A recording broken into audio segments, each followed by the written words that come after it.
Palakkad Nattukal സ്വദേശിനിക്കും Nipah സ്ഥിരീകരിച്ചു. Pune virology ലാബിൽ നിന്നുള്ള പരിശോധനാ ഫലം പോസിറ്റീവായി. പെരിന്തൽമണ്ണയിലെ സ്വകാര്യ ആശുപത്രിയിൽ ചികിത്സയിലാണ് യുവതി. നിലവിൽ പരിഭ്രാന്തരാകേണ്ട സാഹചര്യമില്ലെന്ന് ജില്ലാ ഭരണകൂടം അറിയിച്ചു. ജൂൺ 25-നാണ് മണ്ണാർക്കാട് നാട്ടുകൽ സ്വദേശിനിക്ക് പനി ബാധിച്ചത്. തുടർന്ന് മണ്ണാർക്കാട്ടെ വിവിധ ആശുപത്രികളിൽ ചികിത്സ തേടി. പനിയും ശ്വാസതടസ്സവും കൂടിയതോടെ ചൊവ്വാഴ്ച പെരിന്തൽമണ്ണയിലെ സ്വകാര്യ ആശുപത്രിയിൽ യുവതിയെ പ്രവേശിപ്പിച്ചു.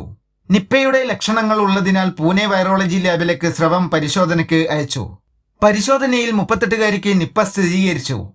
നിപ്പ സ്ഥിരീകരിച്ചതിനാൽ തച്ചനാട്ടുകര പഞ്ചായത്തിലെ 7, 8, 9, 11 വാർഡുകളിലും കരിമ്പുഴ പഞ്ചായത്തിലെ 17, 18 വാർഡുകളിലും നിയന്ത്രണം ഏർപ്പെടുത്തിയതായി പാലക്കാട് ജില്ലാ കളക്ടർ ജി പ്രിയങ്ക പറഞ്ഞു.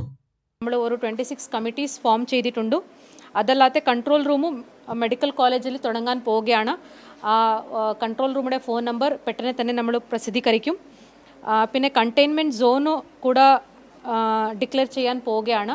തച്ചനാട്ടുകരയിൽ ഒരു 4 വാർഡുകളും പിന്നെ കരിമ്പുഴ പഞ്ചായത്തിൽ ഒരു 2 വാർഡുകൾ, ഇങ്ങനെ 6 വാർഡുകളാണ് ഇത് പ്രഖ്യാപിക്കാൻ പോകുന്നത്. അടുത്ത ഒരു മണിയിൽ ആവും അത്. പിന്നെ അതല്ലാതെ ഈ കണ്ടെയ്ൻമെൻറ്റ് സോണിൽ കർശനമായിട്ടുള്ള നിബന്ധനകൾ ഉണ്ടായിരിക്കും. കണ്ടെയ്ൻമെൻറ്റ് സോണിൽ അകത്തും പുറത്തും കയറുന്നത് പാടില്ല. എസെൻഷ്യൽ സർവീസസ് മാത്രമാണ്. എല്ലാ മൂവ്മെൻറ്റ്സും റെസ്ട്രിക്റ്റഡ് ആണ്.